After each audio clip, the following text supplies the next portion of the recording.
I was standing in my daughter's doorway when she screamed the words that finally broke me. "I hate you! I wish you'd die like Mom did." Her face was twisted with rage, tears streaming down her 17-year-old face that looked so much like her mother's it physically hurt to see. Her boyfriend Trent stood behind her, his manicured hand on her waist, wearing a cashmere sweater that cost more than I made in a week. He nodded with that smug, rich kid smile that made me want to put my fist through the wall.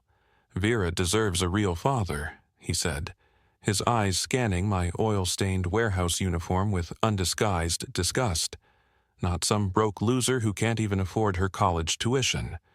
My father says success is a choice, Mr. Cordell. Maybe you should have made better choices." The words hit harder than any physical blow could have. I stood there, frozen, watching my only daughter choose this arrogant boy over the man who had raised her alone for 10 years, who had held her through nightmares about her mother never coming home, who had learned to braid her hair from YouTube videos and sat through endless school plays and soccer games. "Get out of my house," I managed to say, though my voice sounded hollow even to my own ears. "Gladly," Vera spat back, grabbing her overnight bag that I now realized she'd already packed. "Trent's family actually cares about my future. His parents are taking me to look at Whitmore University this weekend. You know, the college I got into but can't attend because my father is a failure who works in a warehouse." They left together, Trent's BMW purring to life in my driveway, the sound a mockery of my 10-year-old pickup truck parked beside it. The house felt impossibly empty. My father Earl was at his weekly bowling league and wouldn't be home for hours. The silence pressed against my eardrums like I was underwater. I walked to my bedroom closet and pushed aside photo albums filled with happier times. Behind them was the locked box I hadn't opened in 3 years.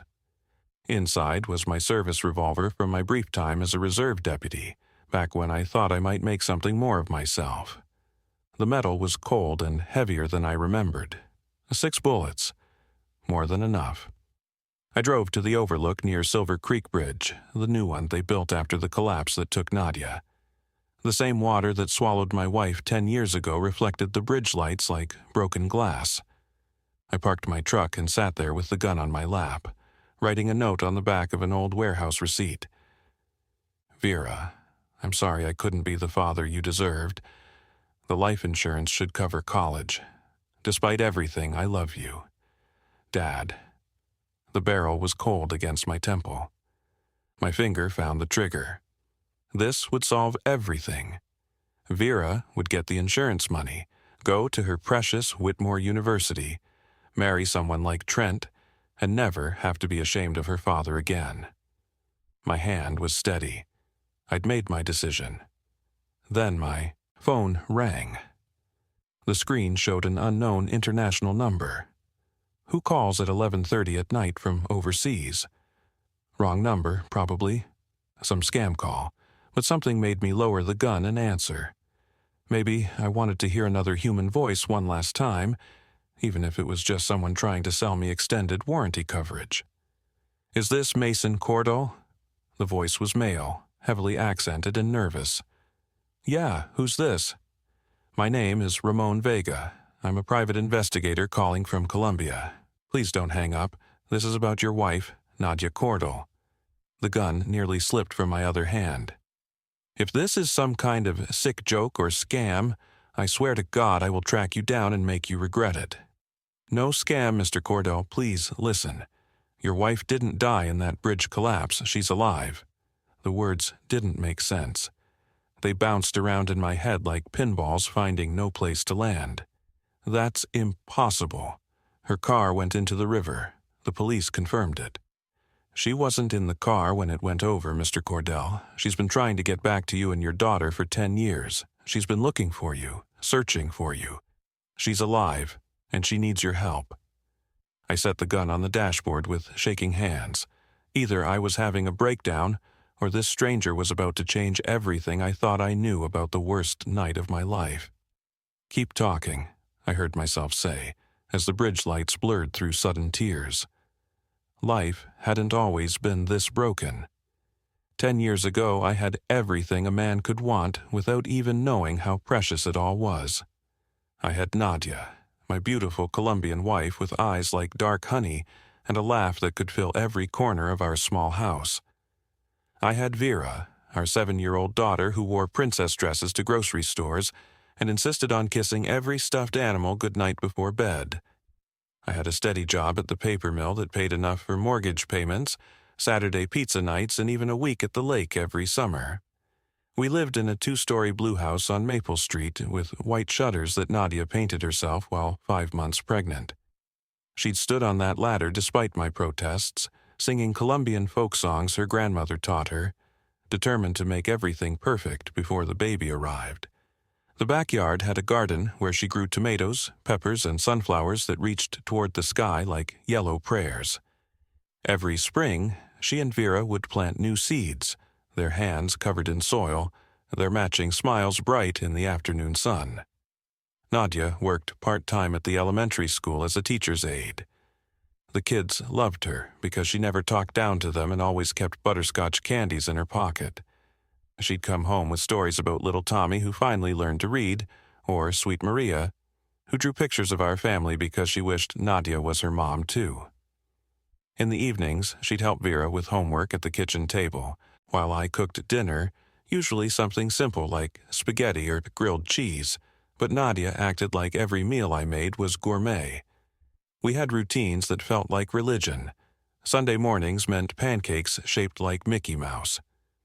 Tuesday nights, Nadia taught Vera traditional Colombian dances in the living room, while I pretended not to watch, mesmerized by how gracefully they moved together. Friday nights were for movies. All 3 of us squeezed onto the couch with a bowl of popcorn that Vera invariably spilled when she got excited about the story. The accident happened on October 15th. A date burned into my memory like a brand. Nadia's sister Rosa had just had a baby in Memphis, 3 states away. We couldn't afford plane tickets on short notice, so Nadia decided to drive. I wanted to go with her, but I'd just started a big project at the mill and couldn't get time off. "It's just 2 days, Mason," she'd said, kissing me goodbye at the door. "I'll call you when I get there." She never called. The storm hit around 9 that night, earlier than forecasted. The Silver Creek Bridge, already old and showing its age, couldn't handle the combination of wind and rain and the weight of traffic. It collapsed just after 10 p.m., taking 12 cars into the dark water below. They found 11 bodies over the following weeks. Nadia's rental car was pulled from the river, her purse still on the passenger seat, but her body was never recovered. Search teams said the current was too strong, that she'd been swept downstream. I identified her purse at the police station. Her wallet was still inside, along with a photo of the 3 of us at last year's Christmas, all wearing matching ugly sweaters she'd bought as a joke. The officer, a young woman who looked barely out of college, held my hand while I sobbed like a child. They declared Nadia dead after 6 months of searching. I had to sign papers, plan a memorial service with no body to bury, explain to 7-year-old Vera why Mommy wasn't coming home. The paper mill closed 3 years later, another casualty of automation and overseas competition. 800 jobs gone overnight. I took whatever work I could find, eventually landing the night shift at a distribution warehouse 40 minutes away. The pay was less than half what I'd made at the mill, but it was work. My father Earl moved in to help with Vera while I worked 11 p.m. to 7 a.m., loading trucks until my back screamed and my hands went numb. "That girl needs stability, Mason," Earl would say, heating up leftover casserole some neighbor had brought. "She's angry at the world, and she's taking it out on you because you're the only one left to blame." He was right. By the time Vera hit high school, every conversation was a minefield. She resented the second-hand clothes, the fact that her phone was 3 models old, that I couldn't afford the school trips to Washington, D.C. or New York that her classmates went on. When she started dating Trent Hawley 6 months ago, everything got worse. His father owned half the commercial buildings downtown, and Trent never let us forget it. The explosion came on a Thursday night in March. I'd just gotten home from pulling a double shift at the warehouse, 16 hours of loading trucks in the cold. My back was on fire, my knees felt like broken glass, and all I wanted was a hot shower and 4 hours of sleep before I had to do it all again. But when I walked through the front door, I found Vera and Trent in the living room with college brochures spread across our old coffee table like a mockery of everything I couldn't provide. "Dad, perfect timing," Vera said without looking up. Her voice had that fake cheerfulness she used when she wanted something expensive. "I got my acceptance letter from Whitmore University today, early admission." I picked up one of the glossy brochures, all smiling students on manicured lawns. $52,000 a year. $200,000 for a bachelor's degree. The number might as well have been written in a foreign language for all the sense it made to my bank account. "Vera, we talked about this. State school has a great program, and with financial aid we could probably manage the payments if I pick up more shifts." "State school?" She jumped up from the couch like I'd slapped her. "Are you serious right now? State school is where dreams go to die. It's where kids go when their parents don't care about their futures. That's not fair. I care more than you could possibly understand." "No, you don't." Her voice cracked with rage. "If you cared, you would have made something of yourself. You would have gotten a better job. You would have tried harder. Mom would be so disappointed in what you've become." The mention of Nadia was a knife between my ribs. "Your mother would understand that I'm doing my best." "Your best?" Trent stood up, straightening his designer jacket that probably cost more than my monthly mortgage payment. "Mr. Cordell, with all due respect, your best isn't good enough. My father started with nothing and built an empire. He says poverty is a choice, a failure of ambition. Maybe if you'd spent less time feeling sorry for yourself after your wife's death and more time improving your situation, Vera wouldn't be in this position." I felt my fists clench. This privileged kid who'd never worked a day in his life, who drove a BMW his daddy bought him for his 16th birthday, was lecturing me about ambition.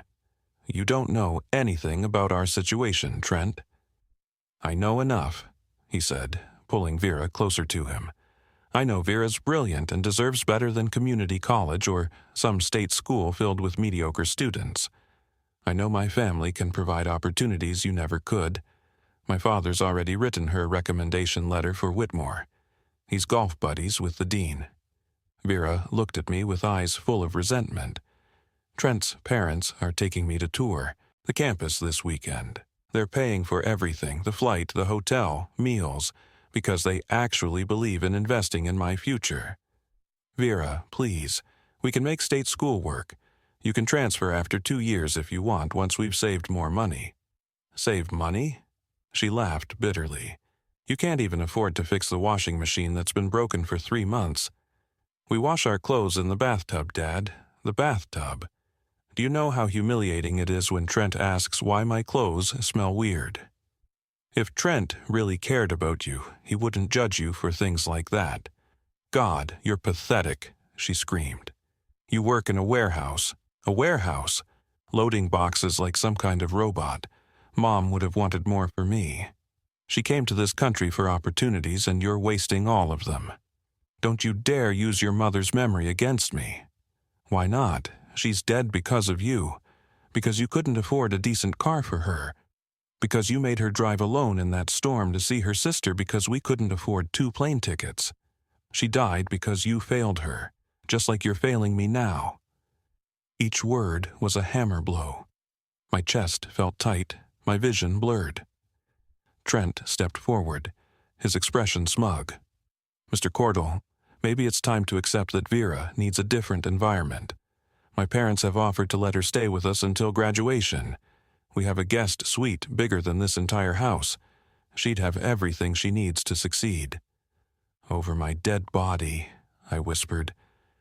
That's when Vera screamed those final, devastating words that shattered whatever was left of my heart. The words that sent me to that bridge with a loaded gun, ready to make her wish come true. The gun was heavier than I remembered, cold metal against my temple as I sat in my truck, overlooking Silver Creek Bridge. The new bridge they'd built was supposed to be stronger, safer, a monument to the 12 people who died when the old one collapsed, including my Nadia, or so I'd believed for 10 years. The dashboard clock read 11:47 p.m. In 13 minutes, it would be Friday. Vera would wake up to a world where her wish had come true, where her father was dead just like her mother, where insurance money could buy her way into Whitmore University. I had just clicked off the safety, my finger settling on the trigger, when my phone lit up with that international call. The area code was from Colombia. For a second, I wondered if this was how death worked, if somehow Nadia was calling me from the other side. I answered with my left hand, keeping the gun steady in my right. "Is this Mason Cordell?" The man's accent was thick, but his English was clear. "Yeah, who's asking?" "My name is Ramon Vega. I'm a private investigator in Bogota. Mr. Cordell, I need you to listen very carefully. Your wife, Nadia Cordell, did not die in that bridge collapse." The gun wavered. I set it on the passenger seat, my hand suddenly shaking too hard to hold it. "If this is some kind of scam, you picked the wrong night and the wrong man."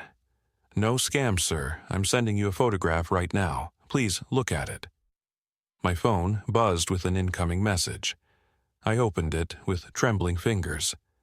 The woman in the hospital bed was thin, aged beyond her years, with gray streaking through dark hair, but those eyes, the shape of her face, the small scar above her left eyebrow from when she fell off her bike as a child in Cartagena. It was Nadia. My Nadia. This can't be real. Her car went into the river. The police found her purse.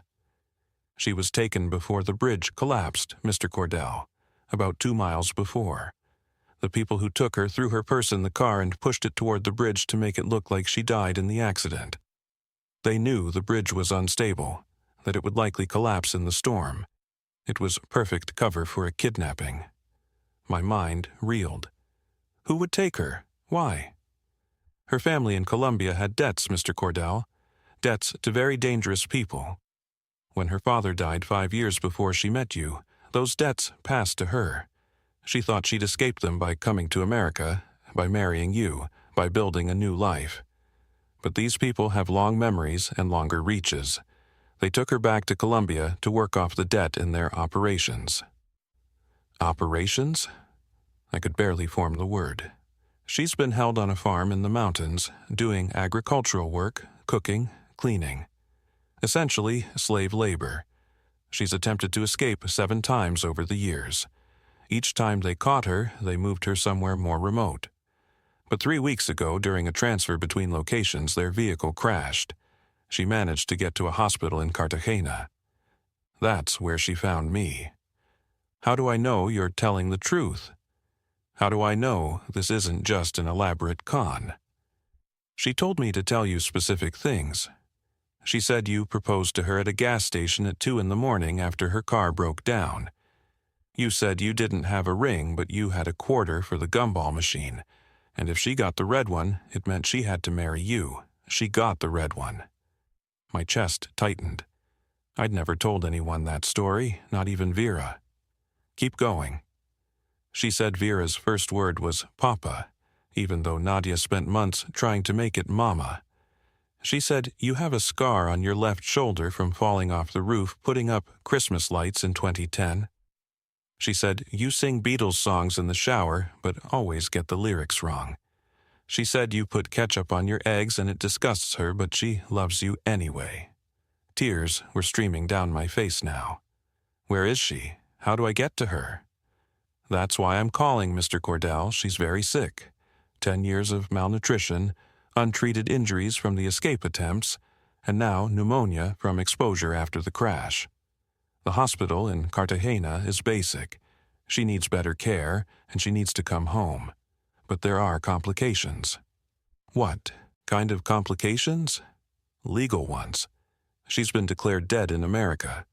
Getting her back requires documentation, bribes for officials, medical transport, and the people who held her are still looking.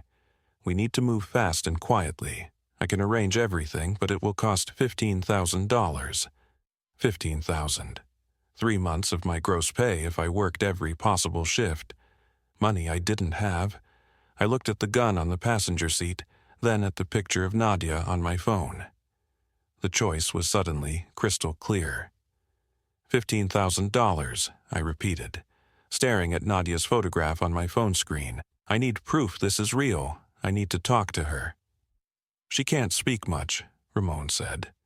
Her throat was damaged in one of the escape attempts, but I can put her on for a moment. There was shuffling, muffled Spanish voices, then breathing, labored, wheezing, but breathing. Then a whisper so faint I had to press the phone against my ear. Mason, mi amor. I never stopped trying to come home. The voice was broken, barely recognizable, but the way she said my name, the way she called me mi amor, like she had every morning for 8 years of marriage, shattered any remaining doubt. I sobbed like a child, 10 years of grief pouring out in the darkness of my truck. Nadia, baby, I'm going to get you home. I promise. Vera? Her voice cracked on our daughter's name. She's beautiful. She looks just like you. She's going to be so happy. Ramon came back on the line. Mr. Cordell, we have maybe 72 hours before the people looking for her track her to this hospital. Can you get the money? I looked around my truck, at my life, at everything I didn't have. Then I thought about Richard Hawley, Trent's father, sitting in his mansion, judging me through his son's eyes. A plan formed, desperate but possible. Give me 48 hours, I said. I drove home and called Earl immediately. Dad, I need you here now. Don't ask questions, just come home. Then I did something that went against every fiber of my pride. I looked up Richard Hawley's number and called him at midnight.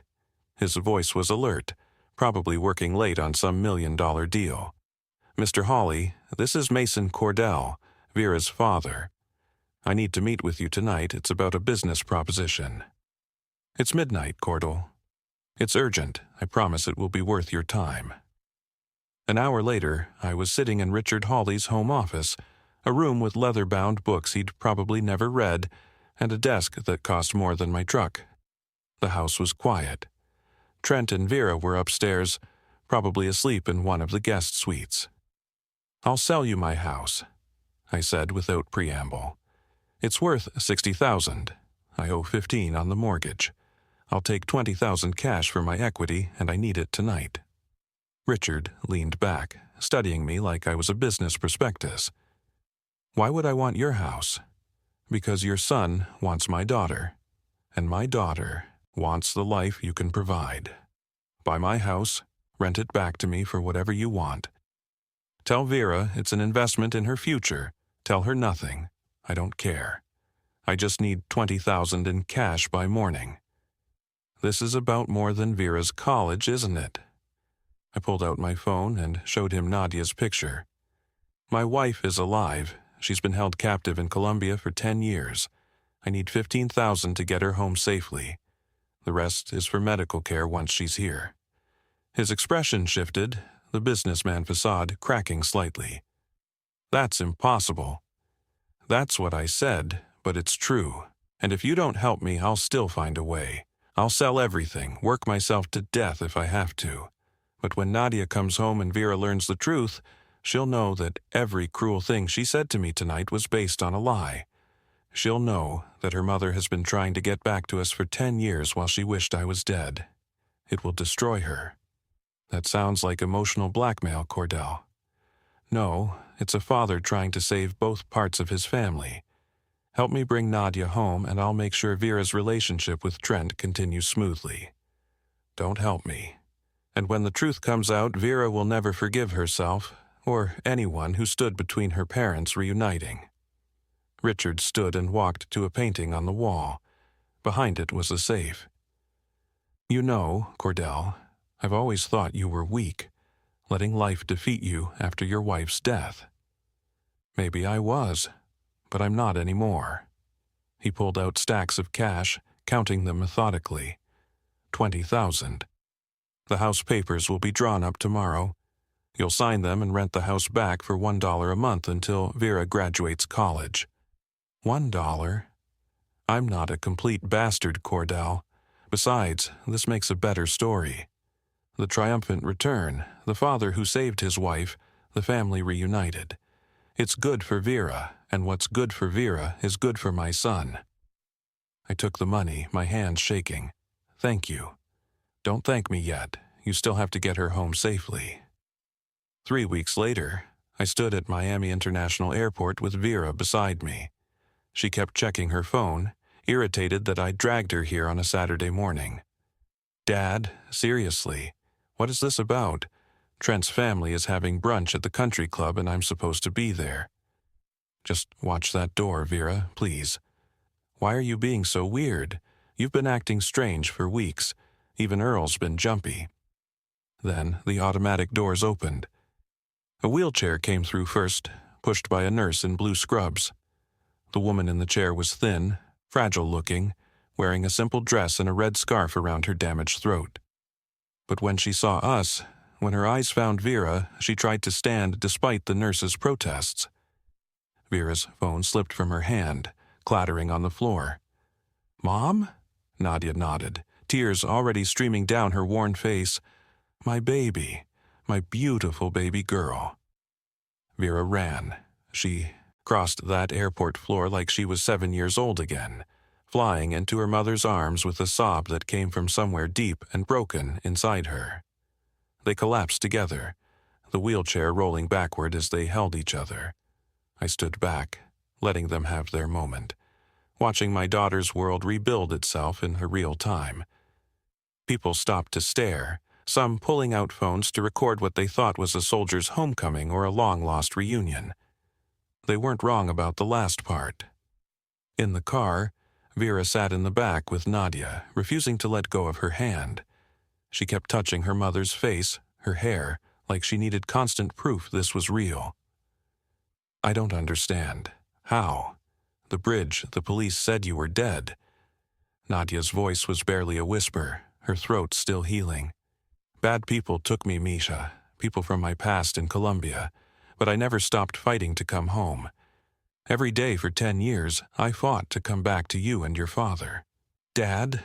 Vera said suddenly, turning to look at me in the driver's seat. Her face crumbled. "Oh God, Dad, the things I said. Last month, I told you I wished you were dead. I said you were a failure. I said Mom would be disappointed in you. You didn't know, sweetheart. But I should have trusted you. I should have believed in you." She was crying harder now. "How did you even afford to bring her back? The medical transport, the documents. It must have cost everything." "I sold the house to Trent's father." Her eyes widened. "What? But where will we live?" "We're renting it back. $1 a month until you graduate college.